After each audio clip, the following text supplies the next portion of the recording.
계속적으로 이제 요한복음 6장, 6장이 상당히 길어서 참 오랜 시간 6장을 계속 나누고 있는데요.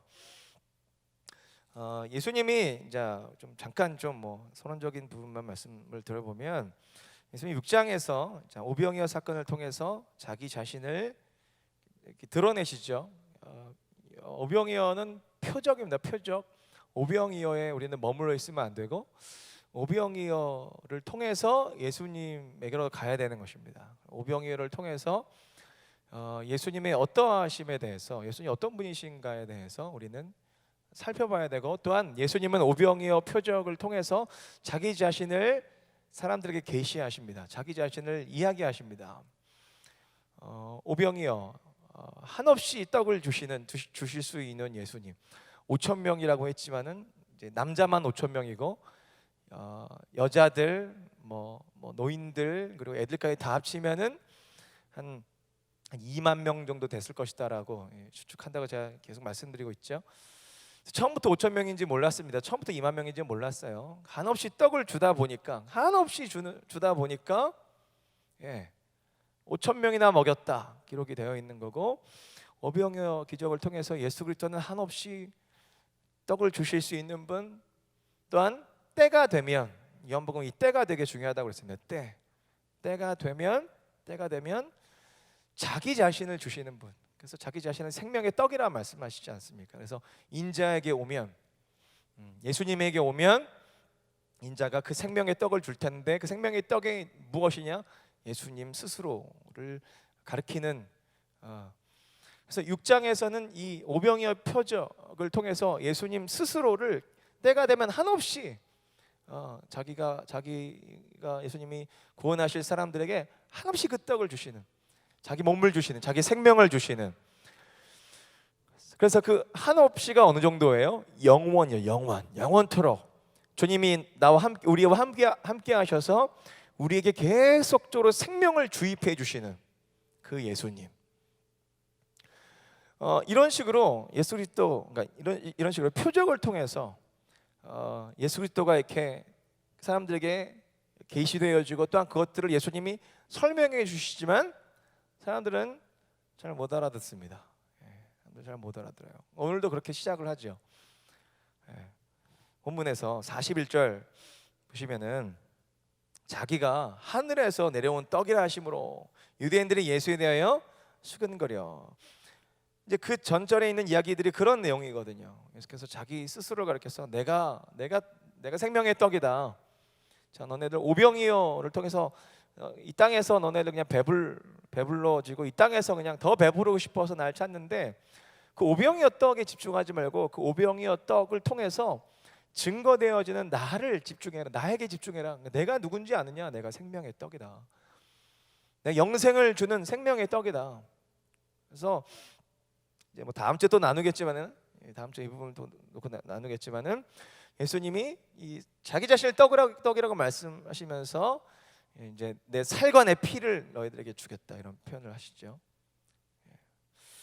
자, 이렇게 말씀하시니까 이제 사람들이 자기가 하늘에서 내려온 떡이라 하심으로 유대인들이 예수에 대하여 수근거리기 시작하는 겁니다. 수근거려 이르되, 42절, 이는 요셉의 아들 예수가 아니냐? 그 부모를 우리가 아는데 자기가 지금 어찌하여 하늘에서 내려왔다 하느냐? 이게 무슨 말인지 못 알아듣는 거예요.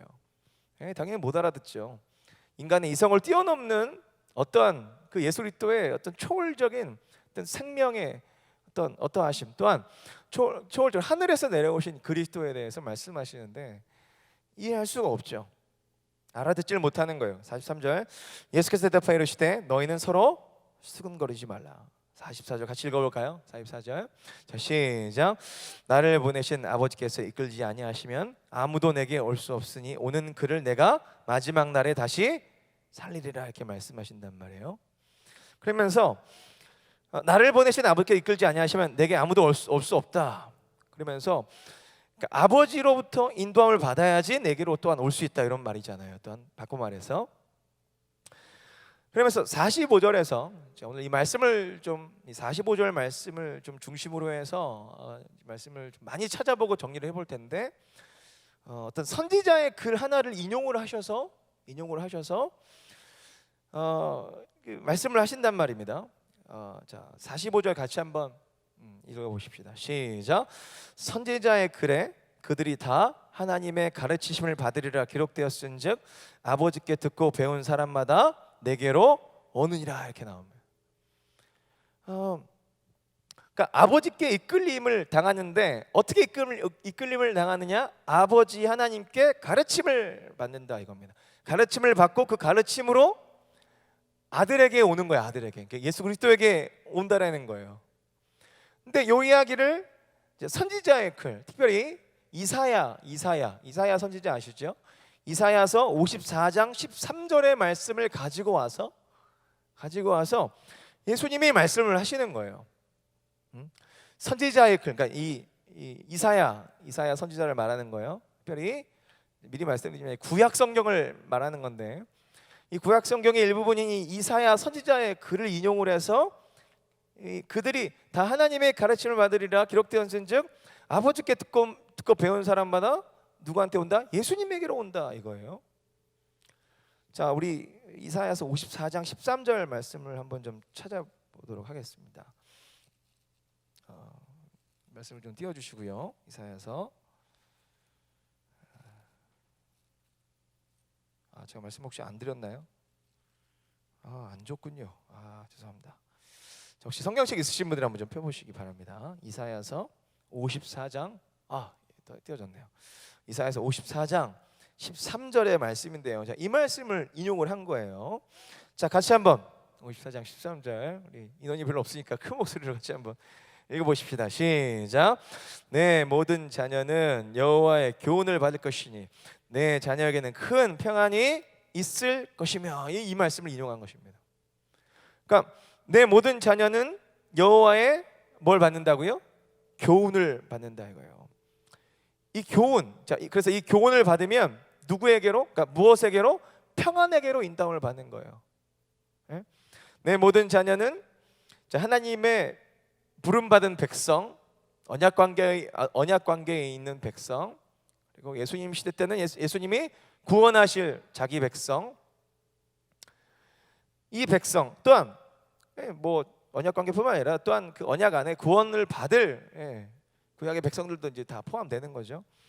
내 모든 자녀, 그 백성들은, 그 자녀들은 여호와의 교훈을 받을 것이니, 자, 이 교훈을 받으면 그 자녀들, 그 백성들에게 뭐가 임하는 거예요? 평안이 임한다. 또 바꿔서 얘기해서 여호와의 교훈을 받은 자들은 평안으로 인도함을 받는다.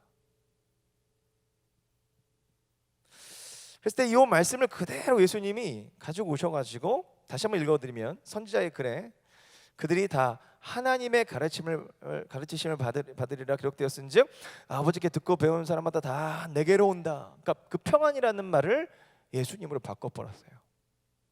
연결이 됩니까? 안 됩니까? 연결이 되죠. 왜? 예수 그리스도 안에 참 평안이 있죠. 아멘이시죠? 아멘 좀 해주세요. 아멘이시죠?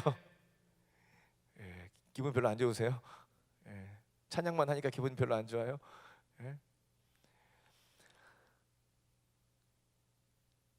그리스도에게, 하나님께 가르침을 받아서 그리스도에게 인도함을 받으면 그 안에 참 평안이 있죠. 그 참 평안의 스펙트럼은 어느 정도입니까? 예수님의 살과 피를 주시는 그 생명 안에서의 참 평안이에요. 그리고 그 평안은, 예수님의 생명으로부터 오는 평안은, 유통기한이 있습니까? 없습니까? 유통기한이 없어요. 바로 반응이 오시네요. 유통기한이 없어요. 이렇게 흔들지. 유통기한이 없다라는 것은 무한하다는 겁니까? 유한하다는 겁니까? 무한하다라는 거죠. 왜요? 예수님의 생명이, 예수님의 살과 피가 영원한 생명이요, 죽지 않은 생명이요, 부활 생명이기 때문에. 그렇기 때문에 이 예수 그리스도 앞에 여호와의 교훈, 하나님의 가르치심을 받아서 반드시 와야 되겠죠. 반드시 그리스도 앞에 반드시 와서 그 예수 그리스도의 살과 피를 그 생명의 떡이신 예수 그리스도를 먹고 마셔야 되겠죠. 이것은 선택사항이에요? 아니면 선택하고 말고 할 것이 아니라 반드시 예수 그리스도 앞에 와야 되는 거예요. 반드시 예수 그리스도 앞에 인도함을 받아야 되는 거죠. 그죠? 그랬을 때에 선지자의 글, 자 하나님의 가르침, 여호와의 교훈은 자 뭘 말하는 거냐면, 자, 아까 말씀드렸던 것처럼 구약 성경을 말하는 거예요. 특별히 율법과 선지자를 말하는 거예요. 율법과 선지자. 거기에 플러스 시편. 결론적으로 미리 말씀드리면 구약 성경이 모두 다 자 예수 그리스도를 가리키고 있다는 거예요. 그렇기 때문에 하나님의 가르침, 여호와의 교훈을 받은 사람은 다 예수 그리스도 앞에 갈 수 있다는 거예요.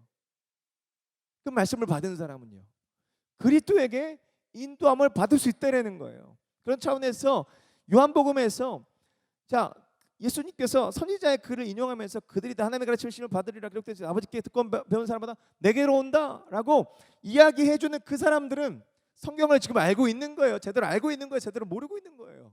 제대로 모르고 있는 거예요. 지금 제대로 알았으면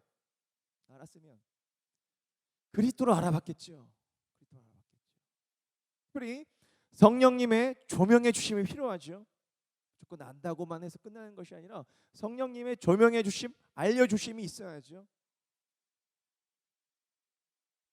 그들 안에 뭐가 없어요? 그 조명해 주심, 그 빛이 없어요. 빛이 어둠이, 그래서 어둠이라고 얘기하는 거예요. 요한복음에서 1장에 보시면은 예수 그리스도가 생명과 빛으로 오셨는데, 어떤 생명의 빛으로 오셨는데 세상이 어두워져서 그 빛을 알아보지 못한다, 깨닫지 못하더라. 믿고 영접인데 믿지도 못하고 영접도 못하더라. 이렇게 요한복음 1장에서 계시해주고 있거든요. 그래서 제가 오늘 좀 되게 많이 좀 찾아보고 싶은 내용들이, 자 예수 그리스도께서 자 하나님의 가르침, 자 율법과 선지자 시편을 통해서 자기 자신, 그러니까 율법과 선지자 시편을 통해서 그 모든 구약에 있는 성경의 그 한 절 한 절의 말씀들이 예수 그리스도를 가리키고 있고, 그 가르침을 받으면 다 예수 그리스도에게로 올 수 있다고 말씀하시는데 진짜 그런가? 그래서 뭐 다 찾아보면은 너무 시간이 많이 걸리니까 구약 성경의 아주 대표적인 구절들, 예수 그리스도를 증거하고 있는 구절들 좀 찾아보면서 우리가 이 시간에 좀 말씀을 좀 나눠보길 원한다는 거죠. 자, 이사야서 7장 14절입니다. 이사야서 7장 14절 보시면 이 7장 14절을 통해서 자, 특별히 마태가 이 7장 14절을 인용해서 예수 그리스도의 그 나심에 대해서 증거하죠. 7장 14절 같이 한번 읽어볼까요? 자, 시작. 그러므로 주께서 친히 징조를 너희에게 주실 것이라. 보라, 처녀가 잉태하여 아들을 낳을 것이요 그 이름을 임마누엘이라 하리라. 임마누엘 기억하시죠? 마태복음 1장에서 마태가 요 본문 7장 14절 인용한단 말이에요. 처녀가 잉태하여 아들을 낳을 것이요 그 이름을 임마누엘이라 하라. 이것이 예수 그리스도의 나심을 통해서 이루어졌다. 그러니까 마태가 증거하는 내용이거든요. 또한 선지서인 이 이사야가 예수 그리스도를 증거하고 있는 내용이에요. 자, 이사야서 또한 9장 6절, 7절 한번 좀 찾아보시면 이런 것들은 막 적으셔도 괜찮아요. 구약 성경에 계시된 예수 그리스도, 여호와의 교훈을 통해서 예수 그리스도에게 나올 수 있다라고 얘기하는데 구약 성경이 충분히 예수 그리스도에 관련해서 증거하고 있어요. 성령을 받은 이들은 다 구약 성경을 통해서도 예수 그리스도를 발견할 수 있습니다. 예수 그리스도를 발견하고 그 그리스도 안에서 우리가 예배할 수 있는 거예요. 구약 성경 말씀을 통해서도. 자, 이사야서 9장 6절 7절인데 같이 한번 큰 목소리를 읽어보도록 하시죠. 자, 시작. 이는 한 아기가 우리에게 낳고 한 아들을 우리에게 주신 바 되었는데 그의 어깨에는 정사를 메었고 그의 이름은 기묘자라 모사라 전능하신 하나님이라 영존하시는 아버지라 평강의 왕이라 할 것임이니라. 그 정사와 평강의 더함이 무궁하며 또 다윗의 왕자와 그의 나라에 군림하여 그 나라를 굳게 세우고 지금 이후로 영원히 정의와 공의로 그것을 보존하실 것이라. 만군의 여호와 열심히 이를 이루시리라. 할렐루야. 누구를 증거하고 있는 내용이에요? 예수 그리스도를 증거하고 있는 내용이에요. 자, 또 찾아보십시다. 이사야서 11장 1절 2절입니다. 이사야서 11장 1절 2절인데요. 같이 한번 더 읽어보십시오. 자, 시작. 이새의 줄기에서 한 싹이 나며 그 뿌리에서 한 가지가 나서 결실할 것이요 그 위에 여호와의 영 곧 지혜와 총명의 영이요 모략과 재능의 영이요 지식과 여호와를 경외하는 영이 강림하시리라. 이새의 줄기에서 그리스도가 난다. 특별히 요 말씀 관련해서 이제 로마서 15장을 한번 가보실까요? 로마서 15장을 한번 가보시면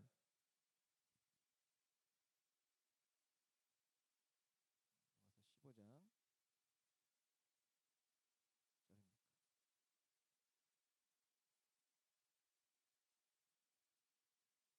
15장 12절이네요. 로마서 15장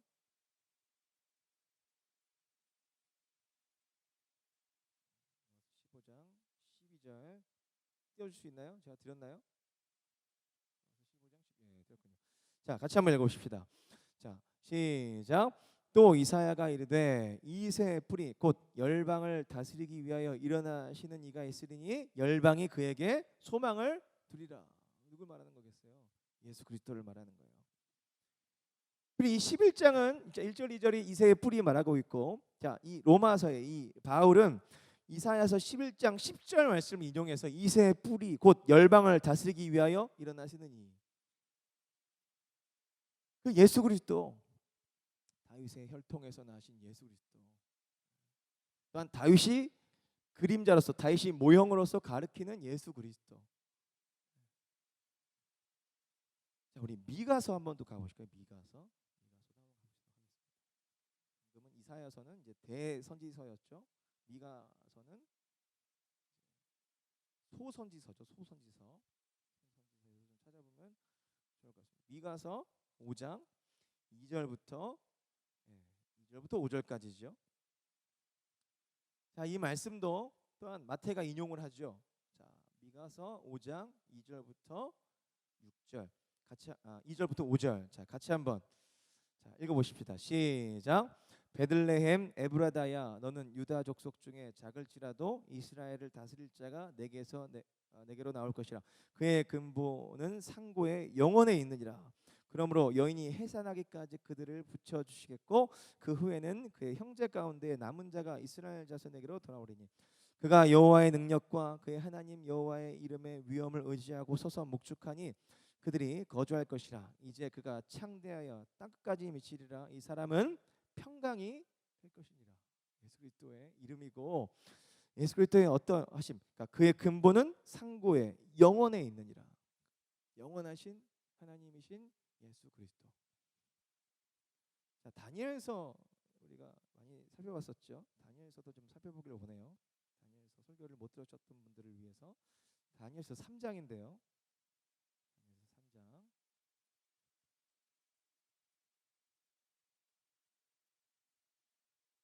다니엘서 3장 다니엘 새 친구 이야기죠. 다니엘서 3장 24절부터 25절만 보도록 하겠습니다. 풀풀에서 다니엘이 새 친구가 누굴 만나죠? 예수 그리스도를 만나는 거예요. 자, 다니엘서 3장 24절 25절 같이 한번 읽어보도록 하겠습니다. 시작.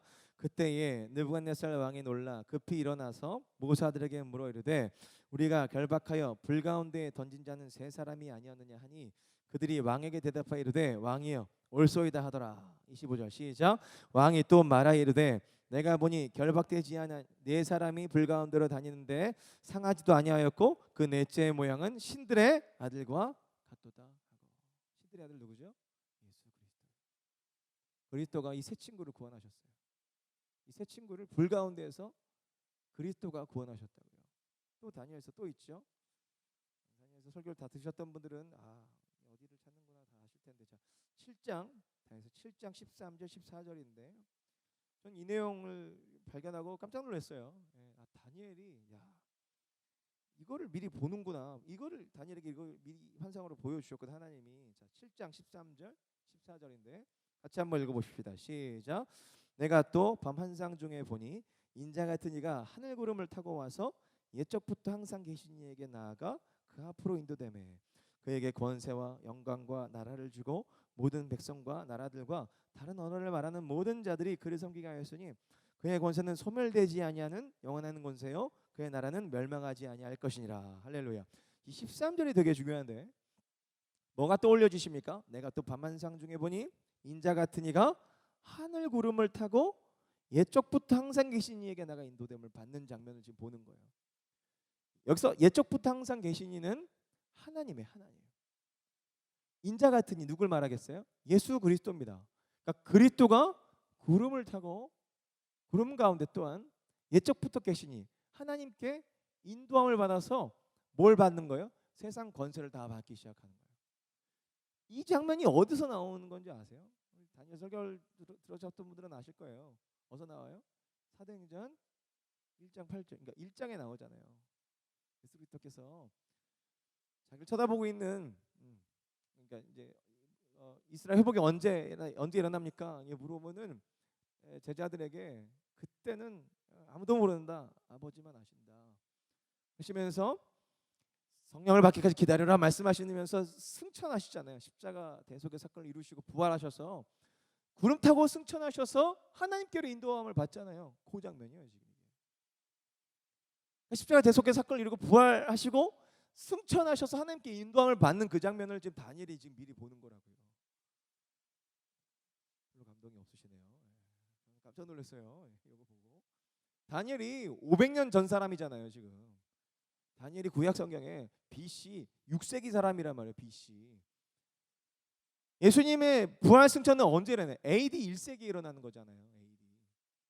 500년 후의 일을 그리스도가 오셔서 십자가 달려 돌아가시고 부활하셔서 승천하셔서 하나님 아버지께 인도함을 받아서 하나님이신 그분이 자 아버지에게 인도함을 받아서 세상 모든 권세 뭐죠? 심판할 권세, 다스릴 권세를 받기 시작하시는 거예요. 다니엘에서는 이 예수 그리스도의 심판주 되심, 예수 그리스도가 다시 오셔서 이 땅을 심판하실 심판주 되실 그리스도의 환상을 다니엘에 보는 걸로 마무리가 돼요. 다니엘서 10장이죠. 아주 유명한 장면인데 이 10장의 내용도 10장 2절부터 9절인데 이것도 제가 뭐 다니엘서 설교할 때 아주 뭐 입에 그냥 거품을 흘면서 제가 설교를 했던 기억이 나요. 10장 2절부터 자 7절까지만 볼게요. 자 다니엘이 또 환상을 봅니다. 환상을 또 보는데 그때에 나 다니엘이 세 일에 동안은 슬퍼하며 세 일에가 차기까지 적은 떡을 먹지 아니하며 고기와 포도주를 입에 대지 아니하며 또 기름을 바르지 아니하니라. 첫째 달 24일에 내가 히데겔이라 하는 큰 강가에 있었는데 그때 내가 눈을 들어 바라본 즉 한 사람이 세마포 옷을 입었고 허리에는 우바스 순금들을 띄었고 또 그의 몸은 황옥 같고 그의 얼굴은 번갯빛 같고 그의 눈은 횃불 같고 그의 팔과 발은 빛난 녹과 같고 그의 말소리는 무리의 소리와 같더라. 7절 이 환상을 나 다니엘이 홀로 보았고 나와 함께한 사람들은 이 환상은 보지 못하였어도 그들이 크게 떨며 도망하여 숨었느니라. 자, 이 환상을 또 누가 보냐면은 사도 요한이 반모섬에서 사도 요한이 환상을 받아서 요한계시록 1장에다 이걸 기록을 해요. 똑같은 내용을. 이 모습이 사도 요한이 본 모습인데 무슨 환상의 모습인데 누구십니까? 예수 그리스도. 집에 가서 요한계시록 1장을 찾아보세요. 이 모습으로 나타나신 예수 그리스도가 자기 스스로를 사도 요한에게 뭐라고 계시하시냐면 난 알파와 오메가다. 할렐루야. 난 알파와 오메가고 이전에도 있고 과거에도 있었고 지금도 있고 앞으로 다시 올 메시아다. 그리스도다. 다니엘서를 통해서도 예수 그리스도가 증거가 되어지고 있죠. 선지서 다니엘서. 시편을 한번 가보시도록 하죠. 시편에도 그리스도가 증거되어지고 있는데요. 특별히 시편을 먼저 보기 전에 시편을 인용한 사도행전 말씀을 좀 찾아봤으면 좋겠습니다. 사도행전 4장 23절부터 26절인데요. 4장 23절부터 26절인데 이 사도행전이 이 시편의 말씀을 인용을 해서 자 그리스도를 증거하는데 자 4장 23절부터 26절 사도들이 막 선포하는데 시편 특별히 2편 말씀을 가지고 인용을 해서 선포하는 거예요. 자 사도들이 모임에 그 동료에게 가서 제사장들과 장로들의 말을 다 알리니 그들이 듣고 한 마음으로 하나님께 소리를 높여 이르되 대주제여 천지와 바다와 그 가운데 만물을 지으니시오 또 주의 종 우리 조상 다윗의 입을 통하여 성령으로 말씀하시기를. 자, 같이 한번 읽어볼까요? 시작. 어찌하여 열방이 분노하며 족속들이 허사를 경영하는고 세상의 군왕들이 나서며 관리들이 함께 모여 주와 그의 그리스도를 대적하는도다. 그리스도가 나와요. 성자 하나님이 나온다고요. 시편 2편에서. 그러니까 이 구절을 인용을 해서 그리스도로 바꾸는 거예요. 그리스도로 바꾸는 거예요. 자, 시편 한번 가볼까요? 시편.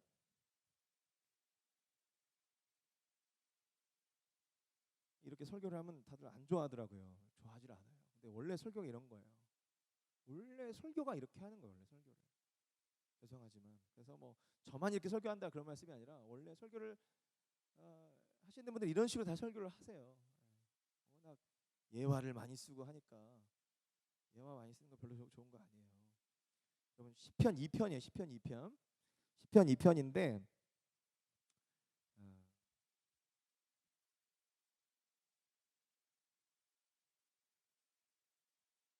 특별히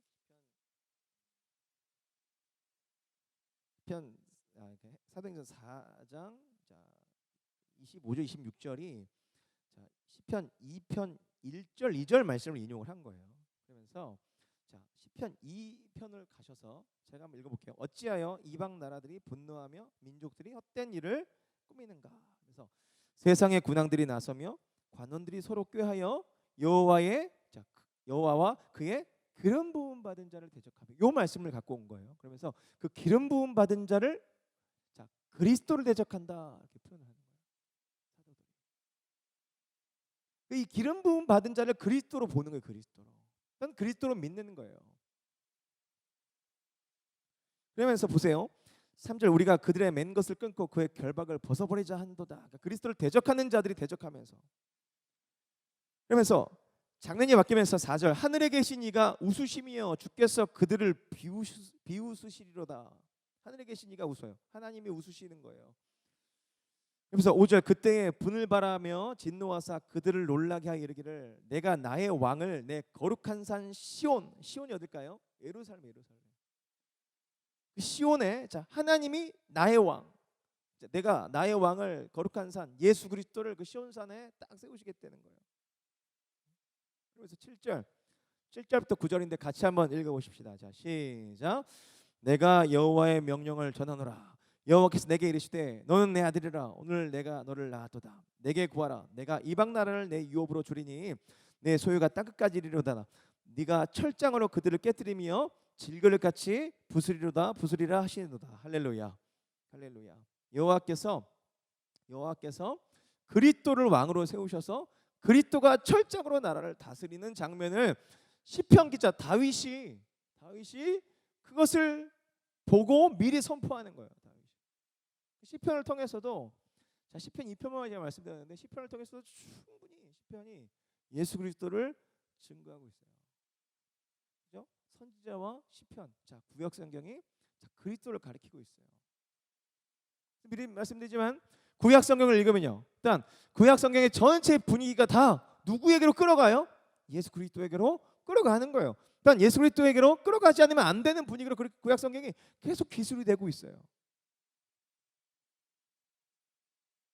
기분들이 안 좋아요 지금 말씀만 계속 보니까. 자 히브리서 보시죠. 히브리서 8장입니다. 히브리서 8장은 특별히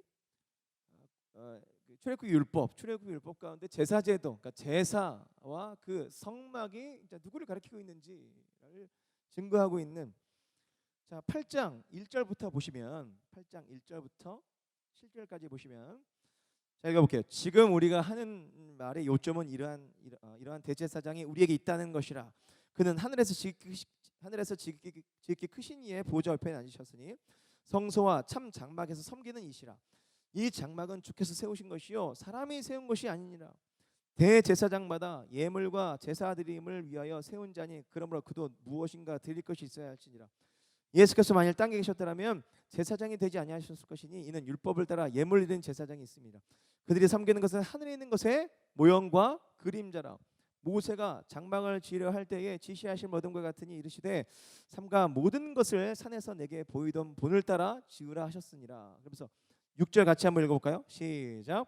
그러나 이제 그는 더 아름다운 직분을 얻으셨으니 그는 더 좋은 약속으로 세우신 더 좋은 언약의 중보자시네. 7절도요. 시작. 저 첫 언약에 무음하였더라면 둘째 것을 요구할 일이 없으렸으니와. 이게 무슨 말이에요? 구약의 대제사장직과 제사의 흠 있음, 유한함.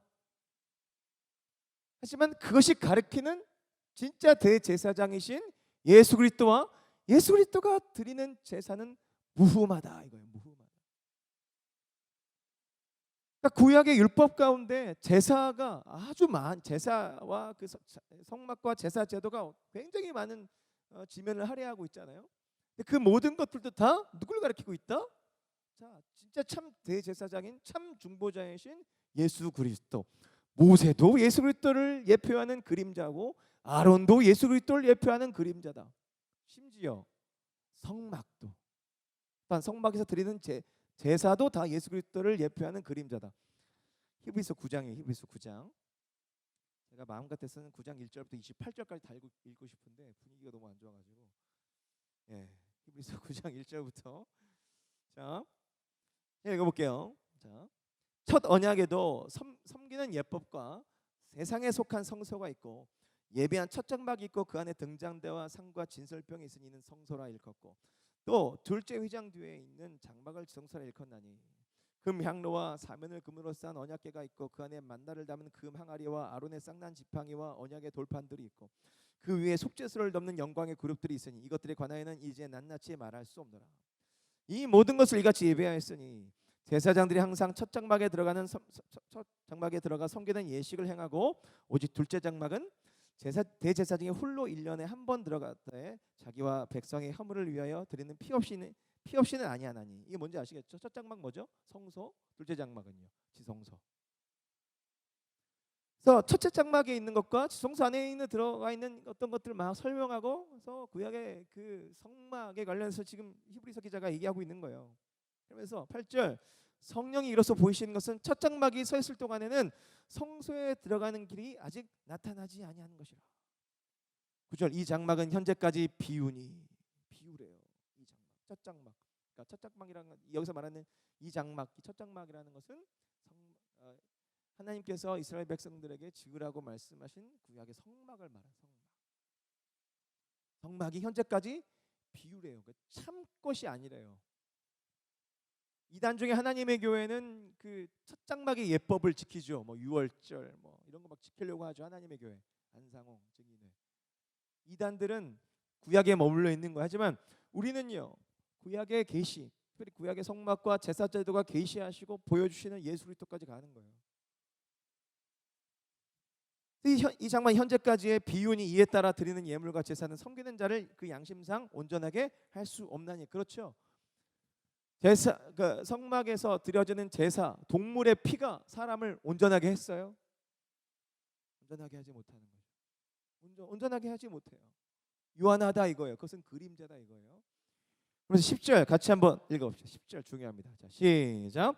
이런 것은 먹고 마시는 법과 여러 가지 씻는 것과 함께 육체의 예법을 뿐이며 개혁할 때까지 맡겨둔 것이니라. 개혁하기 전까지 맡겨둔 것이라. 그렇다면 누가 이것을 개혁해요? 누가 이것을 딱 개혁해요? 뒤집어 버려요. 누가 뒤집고 누가 개혁하고 누가 완성해요? 예수 그리스도가 완성하신다 이거예요. 자, 11절이 그 내용이에요. 자, 그리스도께서는 장래에 좋은 일에 대제사장으로 오사 손으로 짓지 아니한 것 곧 이 창조에 속하지 아니한 더 크고 온전한 장막으로 말미암아 염소와 송아지의 피로 하지 아니하고 오직 자기의 피로 영원한 속죄를 이루사 단번에 성소에 들어가셨느니라. 염소와 황소의 피와 및 암송아지의 죄를 부정한 자에게 뿌려 그 육체를 정결하게 하여 거룩하게 하거든. 하물며 영원한 성령으로 말미암아 흠 없는 자기를 하나님께 드린 그리스도의 피가 어찌 너희 양심을 죽을 행실에서 깨끗하게 하고 살아계신 하나님을 섬기게 하지 못하겠느냐. 구약의 예법, 구약의 제사를 예수 그리스도가 개혁하시는 거예요. 또한 구약의 제사, 구약의 성막이 그리스도를 가리키는 거예요. 그리고 그리스도는 유월절 어린 양의 피가 돼서 유월절 어린 양의 유월절 어린 양이 되셔서 피를 흘리시죠. 요한복음이 그 유월절 어린 양 되시는 예수 그리스도를 준비해요. 요한복음이. 그러니까 그 준비하는 일정들을 가지고 요한복음을 요한이 기술을 한단 말이에요. 그래서 요한복음 이제 12장에 가서 제가 설교를 하겠지만 요한복음 12장에서 유월절이 되면 예수 그리스도가 잡혀요. 준비가 되셔서 때가 되어서 예수 그리스도가 잡혀서 끌려가신다고요. 이런 것들을 맨날 주중에 듣고 맨날 가르침을 받고 수요일이든 금요일이든 이 성경을 공부를 해야 설교를 들을 수가 있어요. 처음 듣는 분들이 되게 많은 것 같아요. 이런 내용들이.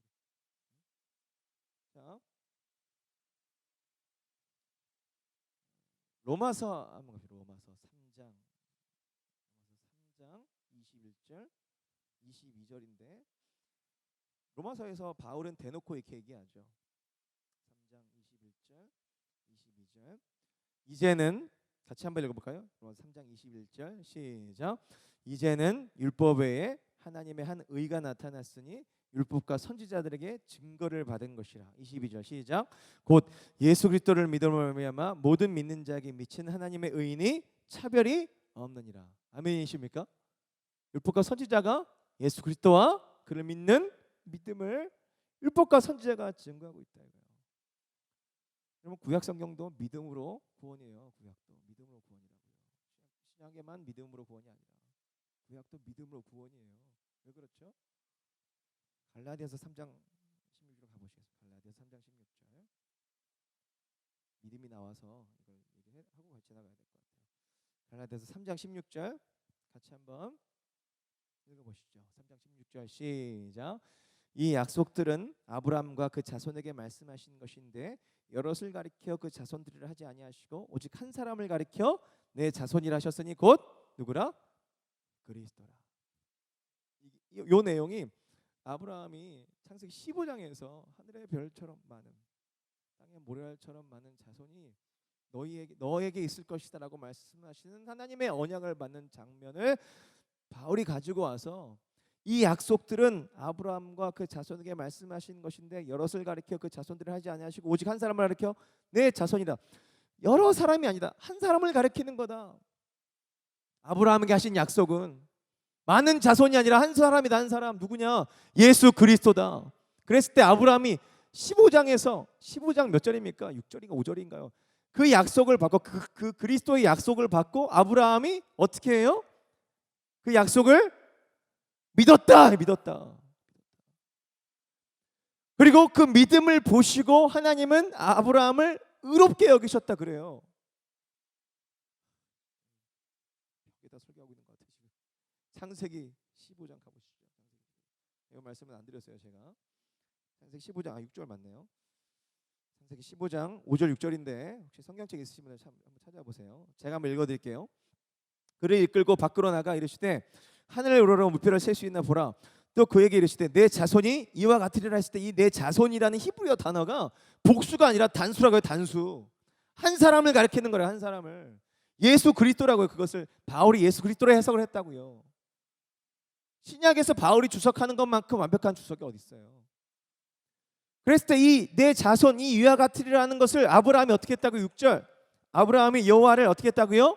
믿으니 여호와께서 이를 그의 의로 여기시고. 야, 창세기에서 아브라함에게도 하나님이 그리스도를 증거하시네. 그리스도를 증거하셨잖아요. 율법과 선지자를 통해서 그리스도가 증거되는 장면을 보시는 거예요. 계속. 그리고 대놓고 예수님은 누가복음 24장 44절에 대놓고 자기 자신을 가리키는 율법과 선지자 시편에 대해서 말씀하십니다. 누가복음 24장 44절입니다. 누가복음 24장 44절. 같이 큰 목소리를 한번 읽어보시죠. 자, 시작. 또 이르시되 내가 너희와 함께 있을 때에 너희에게 말한 바 곧 모세와 율법과 선지자의 글과 시편에 나를 가리켜 기록된 모든 것이 이루어져야 하리란 말이 이것이라.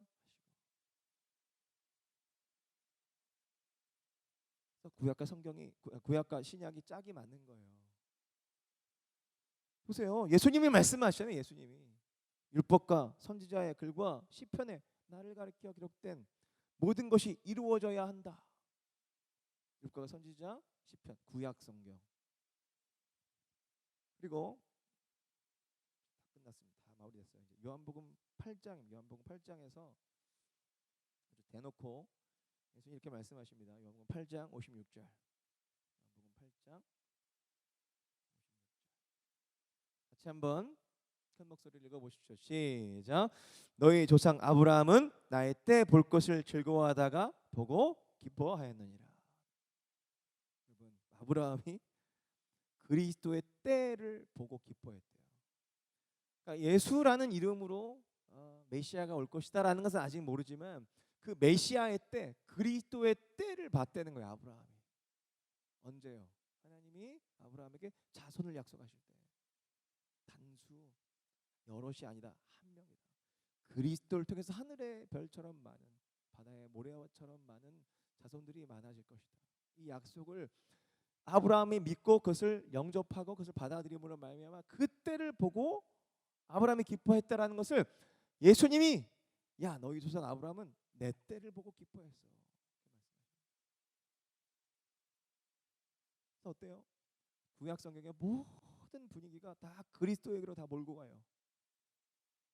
심지어 말라기 선지자도 그렇게 얘기해요. 말라기 선지자도 엘리야와 같은 선지자가 올 것이다. 누굴 말하는 거예요? 그리스도를 말해요. 다 그리스도에게로 모이기는 거예요. 구약 성경이 다 그리스도로 다 사람들을 모아요. 뿐만 아니에요. 구약 성경만 그리스도를 증거하고 있어요. 로마서로 다시 한번 가보시죠. 로마서 1장이에요. 로마서 1장 18절에서부터 20절인데 구약 성경뿐만 아니에요. 모든 자연 피조 세계가 하나님을 증거하고 있어요. 예수님은 하나님 아닙니까? 예수님은 하나님이시죠.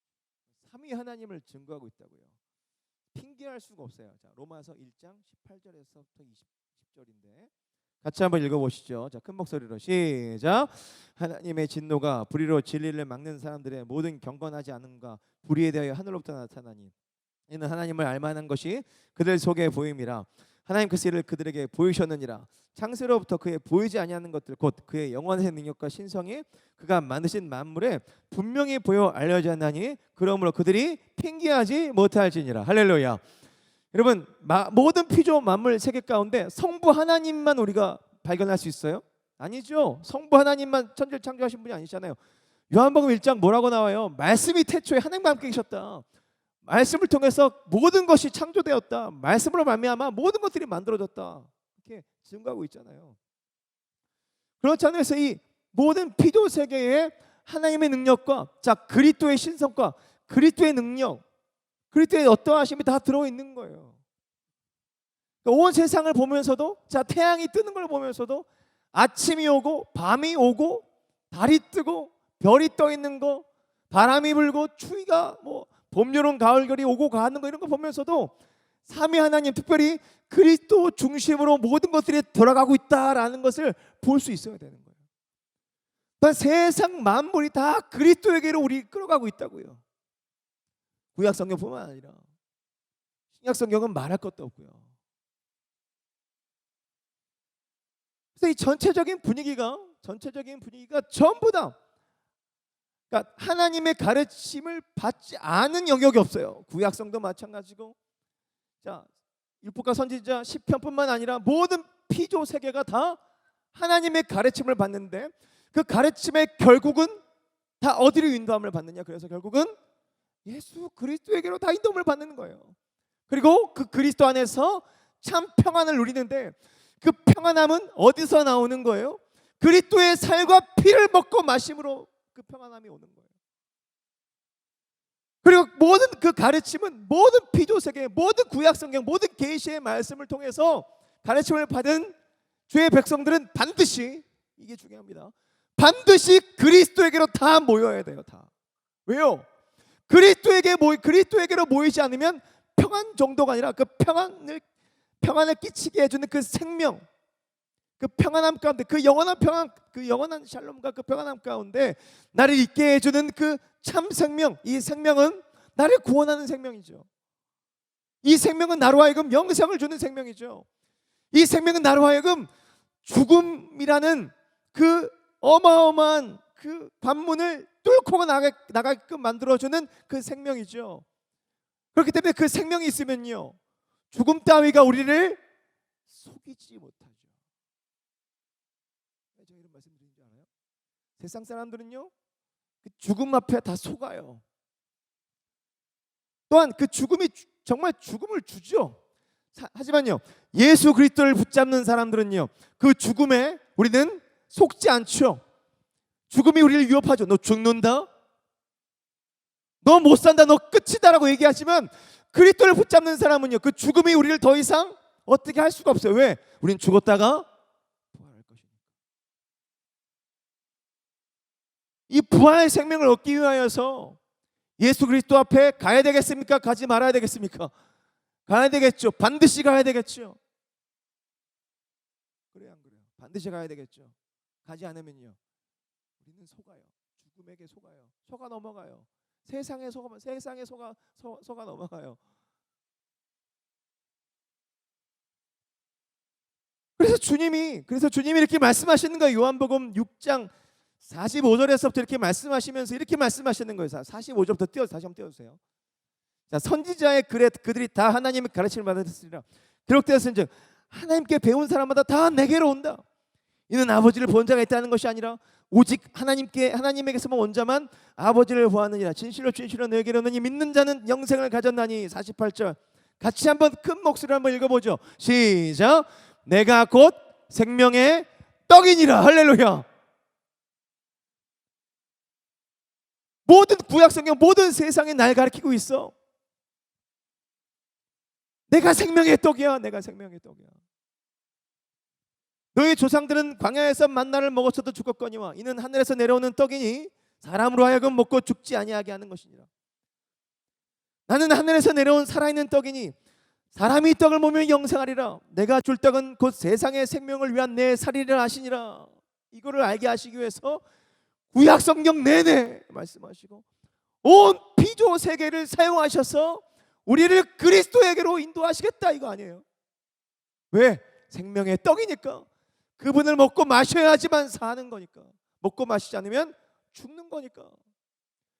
그래서 요한복음에 있어서 이 중심 주제 하나가 딱 뚫고 가고 있는 게 뭐냐면 한번 따라해 봅시다. 오직 예수. 오직 예수. 대충 예배하려고 온 거 아니잖아요. 예배가 만만하지 않아요. 아무나 예배 못 오게 해요. 제가 말씀을 이렇게 전하는 사람 어디 있어? 성경 말씀으로 발라버려 그냥. 어떤 날은 그냥 성경만 그냥 다 통독하고 싶어. 그냥 말씀만 통독하고 싶어. 너무 MSG가 판치니까. 오직 예수, 오직 예수. 할렐루야. 오직 예수, 오직 예수.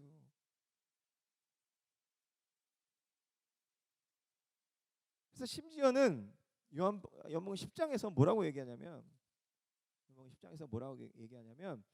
자, 이 모든 가르침을 하나님의 가르침을 받아서 예수 그리스도에게로 인도하지 않는, 소위 말해서 예수 그리스도에게로 인도하지 않는, 또한 예수 그리스도를 인도하지 않게 만들어주는 모든 것들은 다 강도고 절도고 일이라는 거예요. 일이. 무슨 말인지 아시겠어요? 이거 잘 알아들으셔야 돼요. 여러분들이 세상 피조 세계를 보면서 또한 구약 성경을 보면서 또한 성경을 보면서 여러분들이 결국 그리스도에게로 인도함을 받지 않으면요, 지금 당신을 이끌어가고 있는 그것이 바로 강도고 절도예요. 절도. 일이라고. 일이. 왜 그렇게 강력하게 말씀하시는지 아세요? 하나님 그리스도가 왜 그렇게 강력하게 왜 이렇게 완곡한 표현, 강도고 일이고 절도다 이렇게 말씀하는지 아세요? 당신에게 붙여주신 당신의 백성들이 예수님 거기 때문에 그래요. 반드시 구원해야 될 예수님 거기 때문에 그래요. 예수님 거 아니면요, 강도 아니죠. 예수님 거 아닌 거 갖고 가는 건 절도도 아니죠. 하지만 예수님 거기 때문에. 저 여러분들 다 예수님 거 아닙니까? 그럴 때 핏값으로 다 주님이 다 사신 존재들 아니에요? 그래서 요한복음 10장에서 이렇게 말하는 거예요. 내가 진실로 너에게 이르노니, 10장 1절인데 문을 통하여 양의 우리에 들어가지 아니하고 다른 데로 넘어간 자는 절도며 강도요. 문으로 들어가는 이는 양의 목자라. 문지기는 그를 위하여 문을 열고 양은 그의 음성을 듣나니 그가 자기 양의 이름을 각각 불러 인도하여 내느니라. 자기 양을 다 내어놓은 후에 가서 앞서가면 양들이 그의 음성을 아는 거로 따라오되 타인의 음성은 알지 못하는 거로 타인을 따르지 아니하고 도리어 도망하느니라. 예수께서 그 비유로 그들에게 말씀하셨으나 그들은 그가 하신 말씀이 무엇인지 알지 못하느라. 7절 잘 들어보세요. 그러므로 예수께서 다시 이르시되 내가 진실로 진실로 너에게 이르노니 나는 양의 문이다. 나보다 먼저 온 자는 다 절도고 강도고 양들이 듣지 아니하였느니라. 내가 문이니 누구든지 나로 말미암아 들어가면 구원을 받고 또는 들어가면 나오며 꼴을 얻으리라. 도둑이 오는 것은 도둑질하고 죽이고 멸망시키라는 것뿐이요 내가 온 것은 양으로 생명을 얻게 하고 더 풍성히 얻게 하려 하는 것이라. 여러분 잘 분별하세요.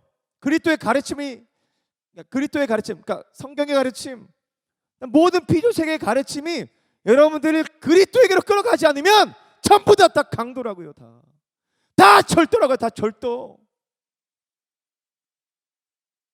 오병이어의 마음 팔려가지고 오병이어의 마음 팔려서 주님이 오병이어 기적 일으키시니까 그 기적에 마음 팔려가지고 더 배부르고 싶어가지고 더 돈 많이 벌고 싶어가지고 더 이 땅 가운데 바벨탑 쌓고 싶어가지고 혈안이 되어 있는 크리스찬들이 얼마나 많아요. 교회도 마찬가지죠.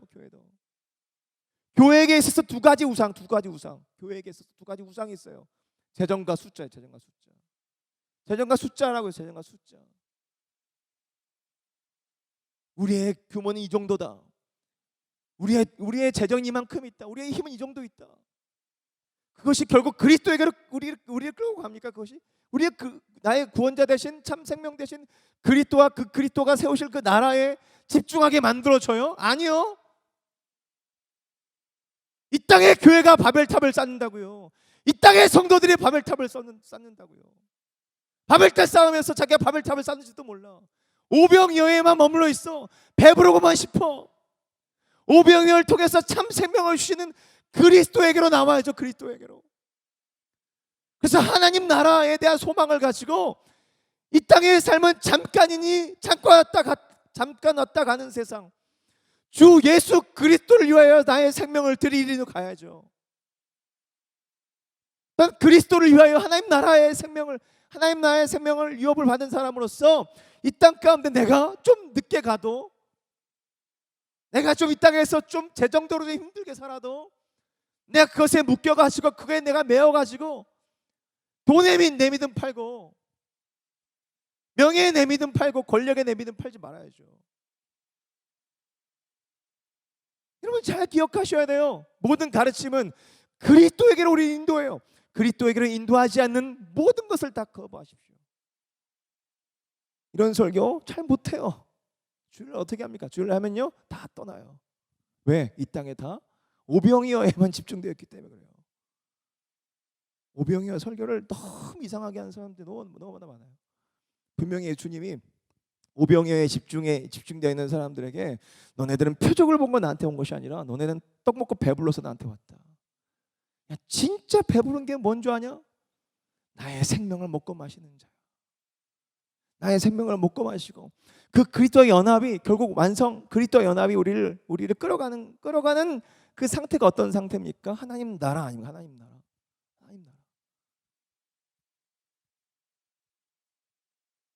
그래서요, 제가 시애틀에서 사역 갔을 때 이 목사님 한 목사님의 그 한마디가 전 이게 잊혀지질 않아요. 뭐냐면 진짜 순수한 사람 옆에는 사람들이 없대요.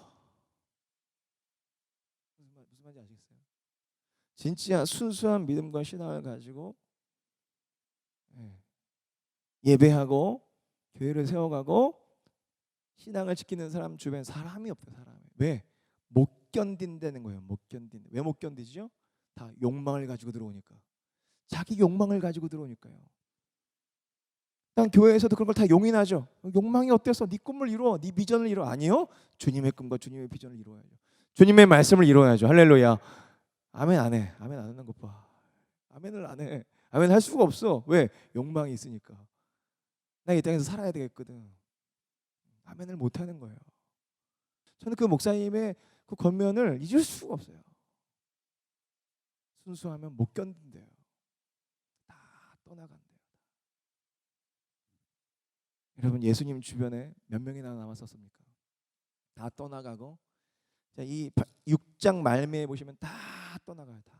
그래서 딱 12명이 남아요. 예수님 잡히던 날 밤에 예수님 잡혀 가시잖아요. 유월절 어린이 잡혀 가시잖아요. 다 도망가요. 장담했던 베드로도 도망가요. 다 도망가요. 다 떠나요. 예수 그리스도가 이 땅에 바벨탑을 쌓는데 단 1%도 동역을 해주시지 않았거든요. 십자가에 달려 돌아가 버리셨어요. 그리고 돌아가신 그리스도가 이들에게 약속하신 건 뭐죠? 내가 다시 올 거다. 다시 와서 하나님 나라를 이 땅 가운데 세울 거다. 이 하나님 나라를 바라보면서 이 땅에서 하나님의 뜻대로 살아가는 성도가 몇이나 되겠습니까? 순수한 하나님의 백성들을 주님이 세우길 원하시는데 그 순수함이 짙어지면 짙어질수록 다 떠나더라고요. 저희도 그런 예배가 되길 소원해요. 저희는 그런 예배가 되길 소원해요. 제 안에 참 이 마음이 너무나 제 안에 충만해서 저는 참 감사한데 한편은 되게 힘들어요. 왜냐하면 저도 제 안에 욕망이 있어서 너무 힘들어요. 자, 그리스도의 가르침을 받아서 그리스도 안에 내가 들어가게 되면 내가 죽어요. 내가 죽더라고요. 내가 죽어요. 내가 계속 죽기 시작하는 거예요. 그리스도와 함께 내 욕망을 내려놓게 돼요. 절제하게 된다고요. 더 이상 가지 않아요. 욕심을 부리지 않아요. 집도 한 채 이상 안 가져요. 부끄러워 죽겠어요, 정말. 어떤 한 분 들어가셨잖아요, 지금. 장로님이신데 대통령이셨던 분 들어가셨죠. 어떻게 도대체 신앙을 배운 거예요? 어떻게 성경을 배웠길래? 믿는 사람이 더해. 믿는 사람이 더하다고요. 믿는 사람이 더 돈 밝혀. 믿는 사람이 더 사올 더 확장시켜. 수단과 방법을 안 가려. 그거 가지고 주님 나라 영광에서 쓰겠대. 퍽이나 쓰겠다. 신뢰하지 않아요. 그리스도 안에 들어가면 깊이 내가 죽게 돼요. 정말 몸부림치 내 안에 하나부터 열까지 다루시지 않는 부분이 없어요. 깊이 바닥으로 엎드리게 돼요. 그 엎드림은요 처절한 엎드림이 되게 돼요. 이 땅 가운데 야 주님 빨리 오셔야 된다. 오시지 않으면 나 못 살겠다. 왜 못 사는 거죠? 내 안에 욕망 계속 자리 잡고 있으니까. 과정 가운데 있거든요. 주님 오시지 않으면 내가 실제로 내 육신이 죽었다가 다시 살아나잖아요.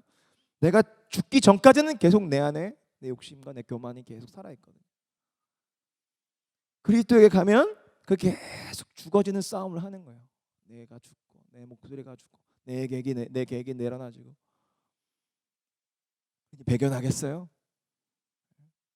하지만 당신의 백성들을 그렇게 끌어모으셔서 자, 네가 네 주장을 죽이고 자, 그리스도의 주장, 그리스도의 생각, 그리스도의 풍성함으로 나와야 된다 라고 했을 때에 여기까지 얘기하지 않으려고 했는데 계속 말이 길어져서 성령의 9가지 열매로 가는 거예요. 성령의 9가지 열매.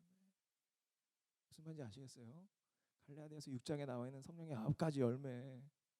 사랑, 온유, 희락, 충성, 자비, 절제, 성령의 9가지 열매로 간다. 성품으로 간다고. 성품으로. 온유함으로 간다고요. 사랑으로 간다고요. 넉넉함으로 간다고요. 여유 있음으로 간다고요. 강팍해지지 않는단 말이에요. 더 이상 돈에 묶이지 않기 때문에 돈 때문에 내 믿음을 팔지 않는다고요.